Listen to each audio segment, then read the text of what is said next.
लोकसभा के माननीय अध्यक्ष श्री ओम बिरला जी, हमारे माननीय मुख्यमंत्री श्री नीतीश कुमार जी, बिहार विधानसभा के अध्यक्ष श्री विजय कुमार सिन्हा जी, राज्यसभा के उपसभापति श्री हरिवंश जी, यहाँ मंच पर विराजे हुए दोनों माननीय उप मुख्यमंत्रीगण तारकिशोर जी और रेणु जी, बिहार विधानसभा के उपाध्यक्ष श्री महेश्वर हजारी जी, माननीय नेता प्रतिपक्ष बिहार विधानसभा में श्री तेजस्वी जी, और यहाँ इस कार्यक्रम में उपस्थित सभी माननीय मंत्रीगण, सांसदगण, विधायकगण, पूर्व विधायकगण और हमारे मीडिया के साथियों, सर्वप्रथम हम बिहार विधानसभा के अध्यक्ष श्री विजय सिन्हा जी को बधाई देना चाहते हैं और साधुवाद देना चाहते हैं कि उन्होंने इस विधायकों के उन्मुखीकरण कार्यक्रम का आयोजन किया और हम लोगों को साथ इकट्ठे होकर कुछ विचार साझा करने का अवसर दिया है। इसके लिए मैं इनको साधुवाद देना चाहता हूँ। साथ ही मैं विशेष रूप से स्वागत करना चाहता हूँ लोकसभा के माननीय अध्यक्ष श्री ओम बिरला जी का।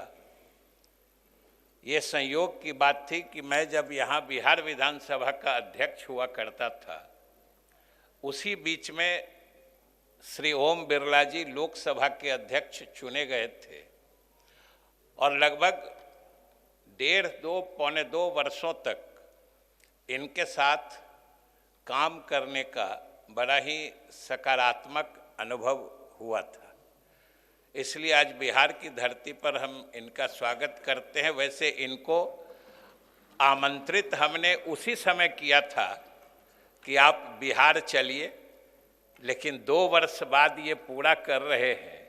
हमें संतोष इतना ही है बिरला साहब कि आपने एक विजय के आमंत्रण को दूसरे विजय के समय में पूरा कर दिया, इसलिए हम आपको धन्यवाद देते हैं।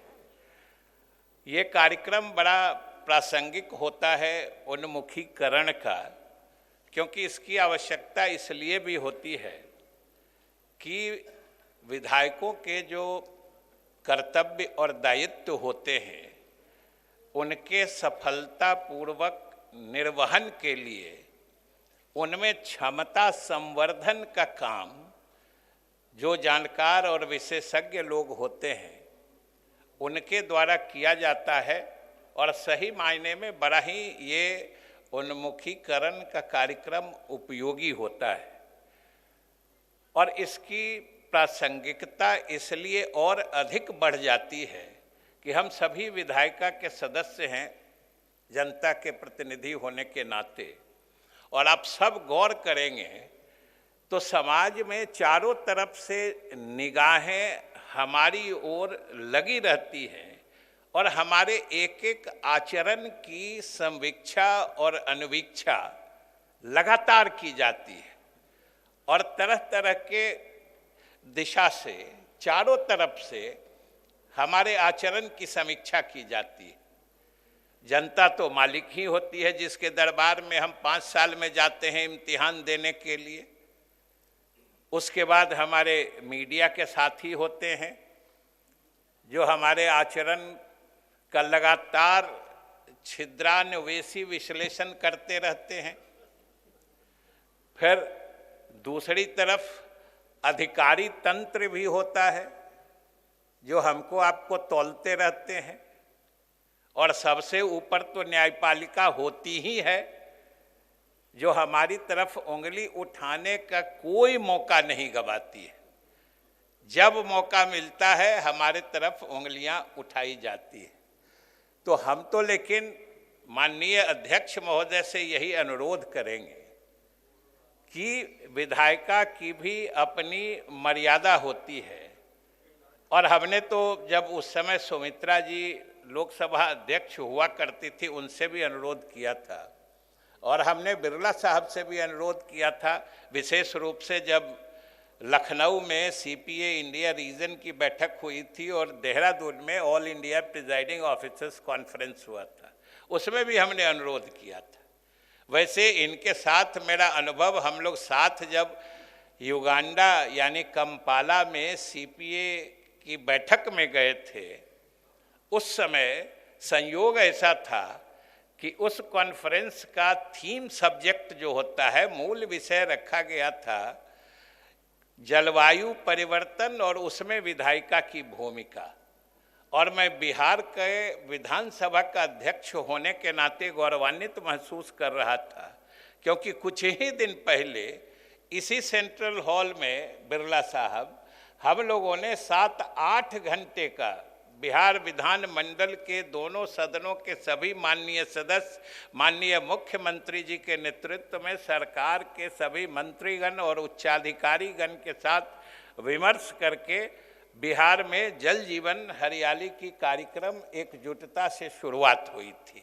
और उस चीज़ को हमने कंपाला में रखा था और सभी लोगों द्वारा काफ़ी इसकी सराहना हुई थी। बिहार के विधायिका ने जिस एकजुटता से जलवायु परिवर्तन जैसे वैश्विक मुद्दे पर अपनी संवेदनशीलता दिखाई थी।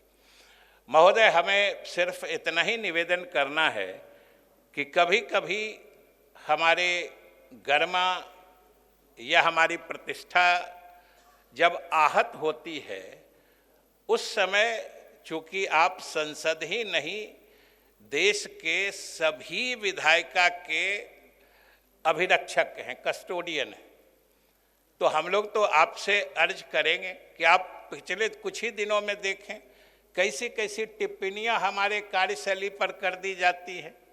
कभी कह दी जाती है जो विधायिका कानून बना देती है, लेकिन कानून के अनुपालन या उसमें आने वाली दिक्कतों की समीक्षा नहीं करती है। अगर हम समीक्षा नहीं करते हैं अपने कानूनों की, तो संशोधन विधेयक कैसे आते हैं, कानून में संशोधन कैसे होते हैं? हमने विधायिका ही संविधान में भी संशोधन हमने किया है। अभी माननीय अध्यक्ष लोकसभा ने देखा कि संविधान की पुस्तक बड़े आकार की हम लोगों की दी है। आखिर संविधान क्या है? यह भी भारतीय प्रजातंत्र के पवित्रतम कानूनों का संग्रह ही है, उसमें भी परिवर्तन होता है। और आखिर हम जब समीक्षा करते हैं वर्तमान कानूनों की, तभी तो उसमें संशोधन या परिवर्तन करते हैं। तो इस तरह के आक्षेप लगा दिए जाते हैं। कभी कह दिया जाता है कि हड़बड़ी में विधेयक बन जाते हैं और इसको कोई ठीक से देखता समझता नहीं है। अरे भाई, हम लोगों के यहाँ तो हम लोगों ने उदाहरण मिसाल पेश की है कि शराबबंदी, जैसे उदाहरण दे दिया गया शराबबंदी कानून का।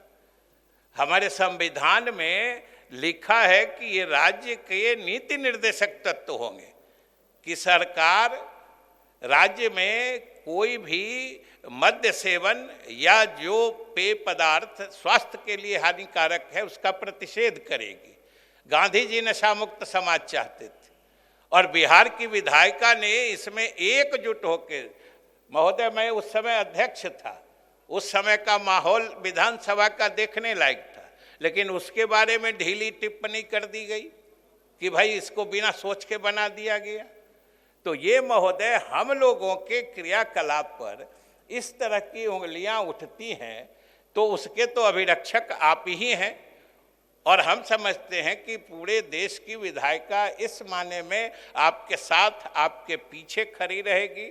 हम प्रतिकार भले नहीं करें, लेकिन एक उफ तो कर सकते हैं, आवाज़ तो दे सकते हैं कि हमें पीड़ा हो रही है, हमें आघात पहुंच रहा है। क्योंकि हमें इस तरह से मैंने जो पंचिंग बॉल कहते हैं वो विधायिका को नहीं समझना चाहिए। आखिर इसी विधायिका ने ही संविधान सभा का रूप लेकर संविधान बनाया है।